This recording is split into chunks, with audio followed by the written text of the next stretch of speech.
এই জঙ্গলের মধ্যে এক স্বয়ম্ভু শিবলিঙ্গ। এই ভিডিওতে একজন সাধু বাবাকে সাথে নিয়ে এসেছি। এই হচ্ছে রাস্তা। এই সমস্ত জায়গায় সবাই একা একা যেতে পারে না। भगवान की खोज तो ना स्वार्थी लोग करते हैं, लालची लोग करते हैं, और लेकिन सत्य ये कि मिलता भी नहीं है उनको। এই মন্দিরটার থেকে আমরা এগিয়ে যাব লোধেশ্বর মহাদেব দিকে। এবার আমাকে জঙ্গলের মধ্যে দিয়ে খুঁজতে হবে যে রাস্তা কোথায়। দেখতে পাচ্ছেন কি ঘন জঙ্গল, এবং প্রকৃতির এখানে যে সুন্দর রূপ এবং কি সুন্দরভাবে প্রত্যেকটা জিনিস এখানে সাজানো রয়েছে, যেন কোনো অদৃশ্য শক্তি এইগুলোকে এসে সুন্দর করে মেনটেন করে যাচ্ছে। এই রাস্তা দিয়ে প্রথম যাচ্ছি, এর আগে কখনো যাইনি, রাস্তা চিনিও না, এখানে রাস্তা বোঝাও যাচ্ছে না, পুরো জঙ্গলের মধ্যে দিয়ে। কি সুন্দর সবুজ কার্পেটের একটা নিদর্শন এখানে দেখা যাচ্ছে, আপনারা দেখুন কি অদ্ভুত সুন্দর রাস্তা, এবং সাথে এমন একটা সঙ্গ, আর কি চাই। যদিও আমরা এই রাস্তাটা নিয়েছি সেখানে যাওয়ার জন্য, যেহেতু এখানে আমার জঙ্গল সম্পর্কে মোটামুটি একটা আইডিয়া আছে, আর বাবাজি তো আছেন, সাধুদের জঙ্গল সম্পর্কে আরও বেশি আইডিয়া। আপনারা যদি একা আসেন বা আপনারা যদি জায়গাটা সম্পর্কে অপরিচিত হন, তাহলে এই জঙ্গলের রাস্তাটা ধরবেন না। ওই জালেশ্বর মহাদেব থেকে যে বোর্ডটা আমি দেখিয়েছিলাম ছত্তিশগড়ে ঢুকছে, সেই রাস্তা দিয়ে মোটামুটি 200 মিটার হেঁটে গেলেই একদম রাস্তার ওপরে লোধেশ্বর মহাদেব পড়বে। আমরা জঙ্গলের ভিতরে দিয়ে যাচ্ছি, এই প্রাকৃতিক শোভা এবং এই শান্তি, এই শান্তিময় পরিবেশ উপভোগ করতে করতে আমরা এগিয়ে চলেছি। আচ্ছা, ভালো করে লক্ষ্য করুন, এটা একটা পায়ে হাঁটার রাস্তা, দেখে বোঝা যাচ্ছে। কিন্তু সামনে কি সুন্দর শালের জঙ্গল। খুব বেশি হলে 150 মিটার হাঁটলাম, এখন সামনে গাড়ির আওয়াজ পাচ্ছি, মানে রাস্তাটা কাছাকাছি আছে। চলতে চলতে একটা সুন্দর প্রাণীকে এখানে দেখতে পেলাম। দেখুন, এটা হচ্ছে মিলিপিড বা কেন্ন, তবে এখানকার কেন্ন কিন্তু খুব বড় হয়। তো এটা প্রায় আমার আঙুলের মতো মোটা এবং ততটাই বড় বা তার থেকেও বড় হয় এগুলো। আমি একে ডিস্টার্ব করলাম না, থাকুক এর মতো, এমন না যে আমি খুঁচিয়ে খুঁচিয়ে দেখাবো একে। বোঝার বিষয় আছে, যে অবস্থায় ভালো আছে তাকে খোঁচাখুচি না করে সেই অবস্থাতেই থাকতে দেওয়া উচিত, তাতে সব কিছু ঠিক থাকে, প্রকৃতির ভারসাম্য বজায় থাকে। যে বন্ধুটা রয়েছে সে চাকদা থেকে একটা ছেলে, নদিয়ার চাকদা, বাসুদেব, আর আছেন আমাদের হরিয়ানার বাবাজি। তো বাবাজির কথাগুলো বেশ ইন্টারেস্টিং। আর বাবাজি একটা কথা বলেন, আমি কখনো ভগবানের কথা বলি না, কখনো ওরকম ধ্যান জ্ঞানের কথা বলি না, আমি শুধু আমার জীবনের এক্সপিরিয়েন্স শেয়ার করি। জ্ঞান তোমরা সেখান থেকে যেটা নেওয়ার নিয়ে নাও, আমি তোমাকে জ্ঞান দেবো না, আমি শুধু আমার অভিজ্ঞতা শেয়ার করতে পারি। ওই দেখা যাচ্ছে दूर रास्ता, एक जालेश्वर, अभी जो देख के आए वो है कोटेश्वर, कोटेश्वर और लोधेश्वर। ये एक परिक्रमा है, ये परिक्रमा करने से ये महादेव का कहते हैं त्रिनयन दर्शन हो जाता है, क्योंकि ये तीनों ही स्वयंभू शिवलिंग है। তো বন্ধুরা, আপনারা যখন রাস্তা দিয়ে আসবেন, যদি ওই পরিক্রমাটা করেন তো ভালো, সঙ্গে কাউকে নিয়ে নেবেন। যদি না করেন তাহলে ওই জালেশ্বর মন্দির থেকে এই রাস্তাটাই কিন্তু চলে আসছে। 700 মিটারের মধ্যে আমরা এই লোধেশ্বর মহাদেবের মন্দিরে পৌঁছে গেছি, একদম রাস্তার পাশে। আপনারা রাস্তা দিয়ে এলে খুব বেশি হলে 500 মিটার আপনাদের আসতে হবে, 500-600 মিটার। ওই দিক দিয়ে জঙ্গল দিয়ে গেলেও 600-700 মিটার। এই যে এখানে লেখা আছে সামনে, তো এখানে মন্দির করে দেওয়া হয়েছে, আপনারা দেখতে পাচ্ছেন, প্রাচীন স্বয়ম্ভু শিবলিঙ্গ শ্রী লোধেশ্বর মহাদেব। দেখাচ্ছি আরও কাছ থেকে, খুব সুন্দর একটা জায়গা। তো আমরা ভেতরে ঢুকছি, ঢুকতেই দরজার সামনে দাঁড়িয়ে আছেন বজরংবলী, হনুমান, আর এখানে মা বগলামুখী এখানে রয়েছেন। তো এদের সাথে ভালো করে পরে পরিচয় করব, আগে মহাদেবের দর্শন করে আসি। হর হর মহাদেব।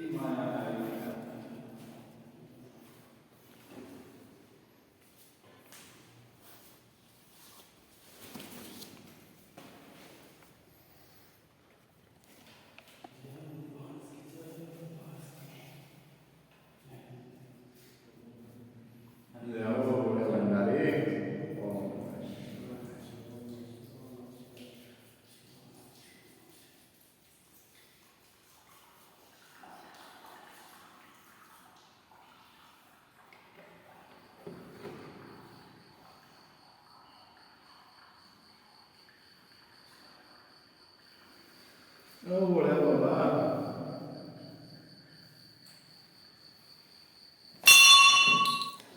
মহাদেবের সাথে সাথে এখানে অবস্থান করছেন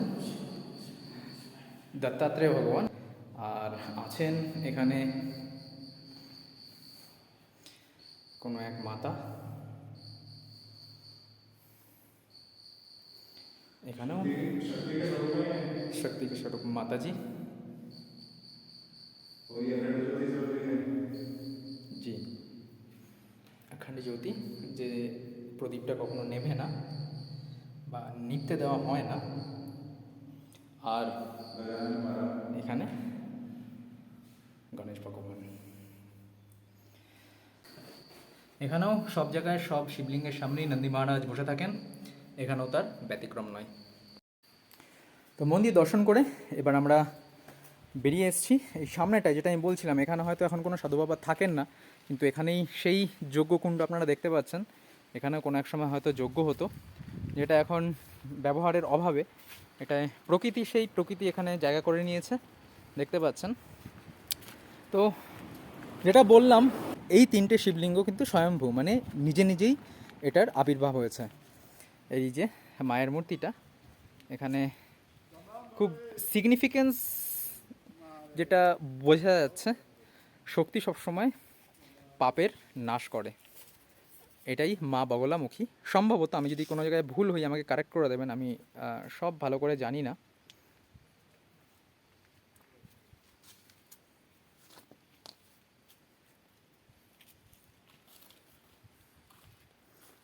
আর এখানে আমাদের বজরংবলী, তোর দুশ্মন কিনালি।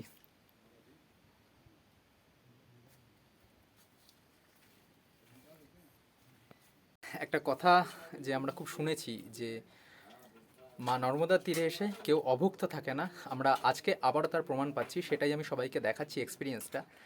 সকালে আমরা কিছু খেয়ে বেরোইনি, খিদেও যথেষ্ট পেয়েছে, কোথায় খাবো আমরা জানতাম না। কিন্তু দেখুন, লোধেশ্বর মহাদেব দর্শন করার পরেই একদম পাশেই এক সাধু বাবার কুটিয়া এখানে আছে, যেখানে আমরা এসেছি এবং এখানেই আমাদের প্রসাদের ব্যবস্থা হয়ে গেল। তো সত্যিই কি অদ্ভুত না, মানে কি সুন্দর। আমি এর ব্যাখ্যা আমি করবো না, আপনারা যারা ব্যাখ্যা চান তারা অবশ্যই ব্যাখ্যাটা নিজেরাই পেয়ে যাবেন। हर हर महादेव।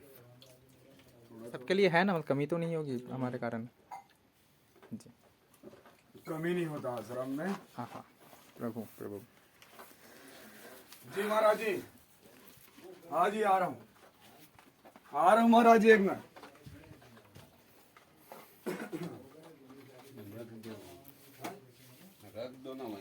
তো এখানে কিছু বলার নেই আমার আর, আপাতত খিদে পেয়েছে, খেয়ে নিই। চলে এসছে প্রসাদ। হ্যাঁ, এর থেকে ভালো আর কি তো হতে পারে। ভাত, ডাল আর বেগুন পোড়া, তারপর টমেটোর চাটনি দিয়ে, অসাধারণ সত্যি। ভগবান তাদের ভক্তদের কখনো অভুক্ত রাখেন না, আমরা আবার একটা প্রমাণ পেলাম। তো আর দেরি না করে খেয়ে নিই। অসাধারণ ভোজন করলাম। আগে ভিডিও করার কথা মাথায় ছিল না সত্যি বলতে। এই হচ্ছে আশ্রম, ওই যে মন্দিরটা, আর এই হচ্ছে এই কুটিয়াটা। তো এখানে এসেই আমরা প্রসাদ পেয়ে গেছি। তো আশ্রমের একটা ব্যাপার হচ্ছে, খাবার পরে নিজের থালাকে নিজেই ধুতে হয়।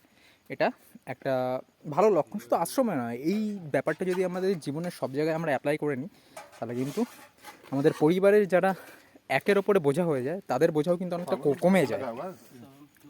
তো এই শিক্ষাগুলো আমরা চাইলে গ্রহণ করতেই পারি। मैं शिकार कराऊं? हाँ।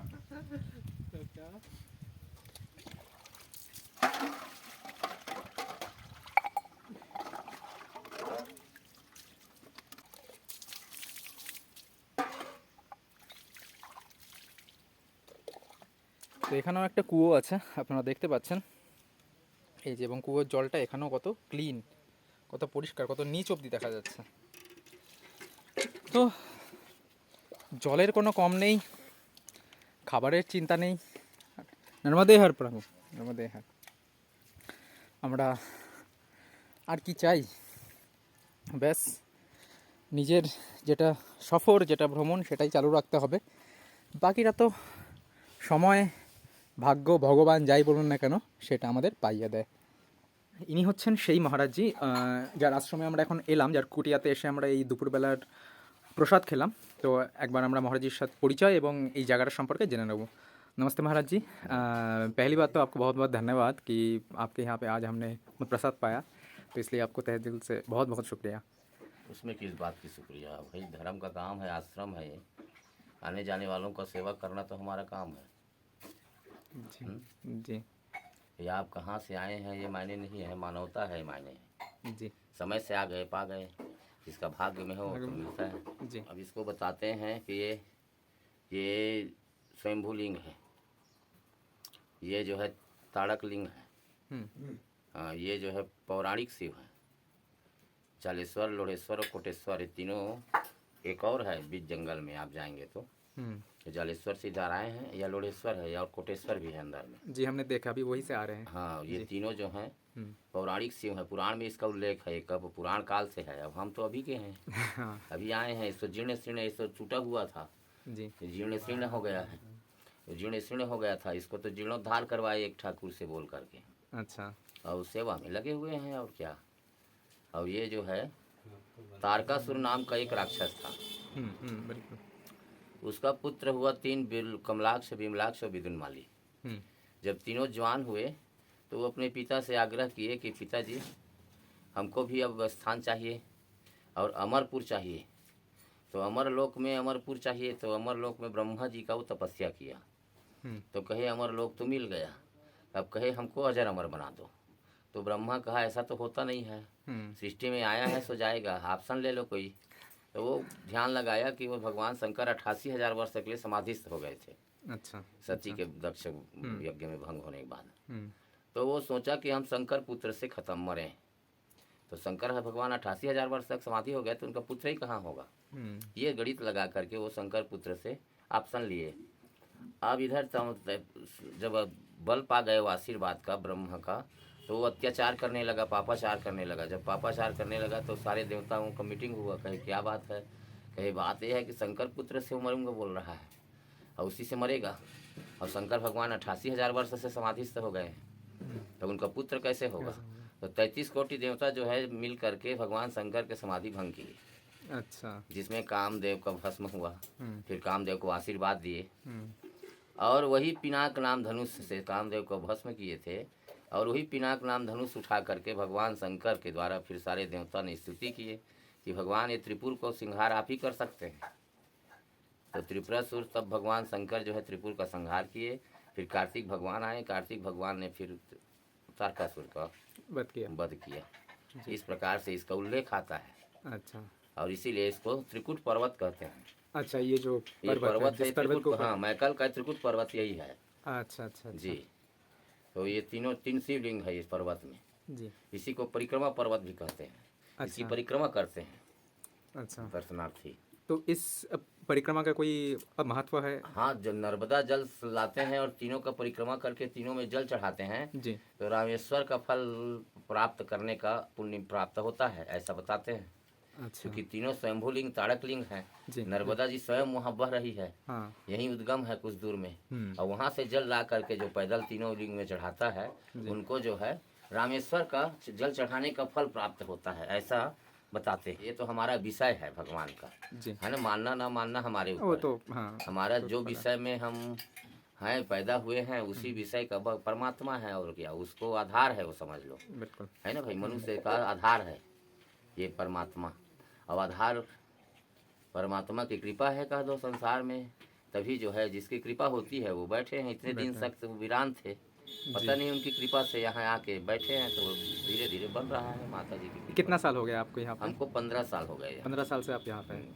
न भगवान चाहिए न ज्ञान चाहिए, तो क्या चाहिए मनुष्य को? काम चाहिए, है ना। हाँ तो मनुष्य काम के चक्कर में फंस गया है, भगवान के चक्कर में नहीं फंसा है। भगवान के चक्कर में इतना दिन तक फंसते तब तो साक्षात भगवान मिल मिल जाता जाते हैं। है ना। काम के चक्कर में फंसते तो काम मिलता है। हाँ जैसे देखो कोई भी देखते हैं एक दूसरे को तो राम राम, दूसरे को कह दिए नहीं राम राम, तय कहाँ जा रहा है तो काम में, काम में हाँ है? दूसरे के लिए राम है, राम को दे दिए दूसरे को, हाँ। अब आप पकड़ लिए काम को। काम को ये स्थिति बन रहा है। ऐसा आप वृक्ष साल का कहीं नहीं पाएंगे इस क्षेत्र के अलावा। इसीलिए इसको शीत वन कहते हैं। शीतवन। शीत वन, ये भगवान की कृपा है कह दो कि गर्मी के दिन में भी यहाँ पानी झड़ता है इस पत्ते से, इस पेड़ से। अब बरसात में तभी चू रहा है, चारों तरफ पानी पानी पानी पानी है यहाँ पे। गर्मी के दिन भी आएंगे हाँ। तो आपको इस पेड़ से पानी टपकते मिलेगा आपको पत्ते से। अरे वाह, ऐसा, इसीलिए इसको शीत वन कहते हैं। गर्मी के दिन में भी ठंडा रहता है। जी बहुत बहुत धन्यवाद आपको। महाराज, अगर कोई बाद में ये वीडियो देख के यहाँ पे आए तो आपको मत किस नाम से जानेंगे वो? हमको जालेश्वरपुरी के नाम से जानते हैं। जालेश्वरपुरी के नाम से जानेंगे। संसार में क्या हम लाए हैं, इस संसार में क्या हम लाए हैं, जिसको यहाँ आकर गंवाए हैं। दुनिया में शरीर को पाए हैं तभी यहाँ पर आए हैं।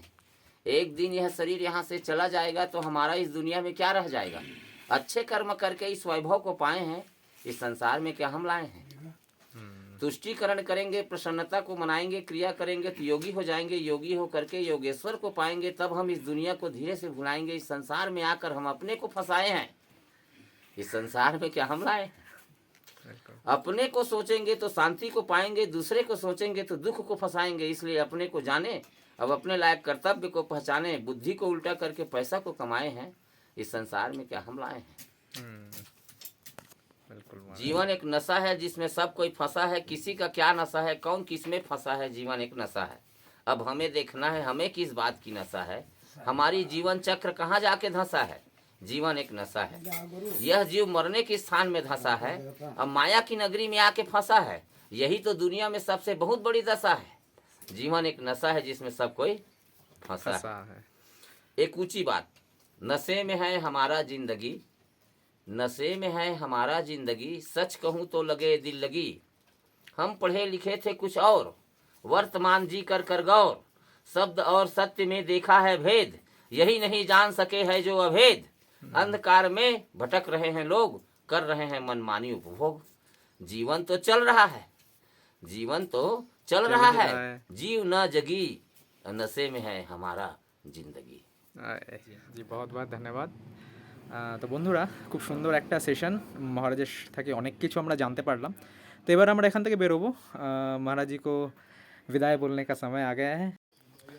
তো বন্ধুরা, অসাধারণ একটা এক্সপিরিয়েন্স। এখান থেকে আমরা অনেক কিছু নিয়ে যাচ্ছি, অনেক কিছু জানতে পারলাম, আর অনেক মানুষের সাথে পরিচয় হলো। তাদের যেটা দৈনন্দিন জীবন, তার থেকে একটা দিন আমি তাদের মতো করে বাঁচলাম। এটা সত্যি আমার যেটা ইচ্ছা, আপনারা জানেন যে আমি সবার জীবন বা সব ধরনের জীবন একদিন করে বাঁচতে খুব পছন্দ করি।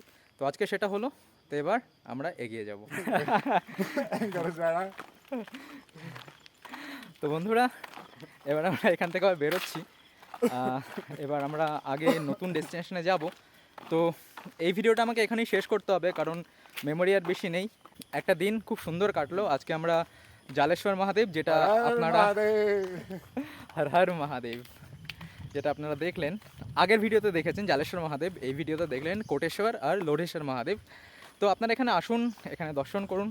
তাহলে এখনকার মতো আমরা ভিডিওটা শেষ করছি। পরবর্তীতে আবার নতুন ভিডিওতে নতুন এক্সপিরিয়েন্স নিয়ে দেখা হবে আবার, ঠিক আছে? তাহলে এবার মতো বিদায়। হর হর মহাদেব।